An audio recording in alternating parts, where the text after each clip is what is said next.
Кеше ғана Шымкенттің жерінде адой салып Алаш прайдтың төрінде қарсыласын жайпаған тарих жазып қайтадан ернарымыз жаңа пойыз жеңуде.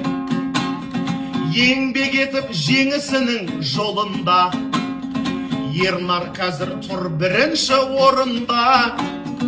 Қиындықтар жетсе де, қолы шығып кетсе де, пойысына қол жеткізді соңында.